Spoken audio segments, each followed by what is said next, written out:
Interval fight pics ఉంది interval దాకా. After interval ఏంటంటే కొంచెం సైలెంట్గా ఉంది మూవీ అనమాట. ఇంటర్వెల్ తర్వాత కొంచెం సైలెంట్ అయిపోయింది కొంచెం క్లైమాక్స్.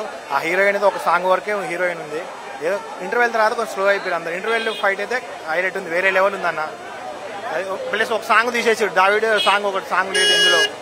కొంచెం సైలెంట్గా ఉన్నారు ఫ్యాన్స్ కూడా, సైలెంట్ అయిపోయారు కొంచెం. అది ఇంటర్వెల్ ఫైట్ ఒకటి హైలైట్ ఉంది మూవీ మొత్తంలో. నాకు బాహుబలి ట్విస్ట్ లెక్క ఇంకా మామూలుగా తండ్రి కొడుకుని పొడిచినట్టుంది. ఇక పార్ట్ 2 ల్యాగ్ చేసింది కొంచెం మూవీ. పార్ట్ 2 కొంచెం పార్ట్ 2 కోసం ఉంది కాబట్టి ల్యాగ్ ఉంది కొంచెం movie. Silent. Super super super అలా నిజంగా చెప్తున్నా కదా, సినిమా అయితే అసలు వేరే రేంజ్.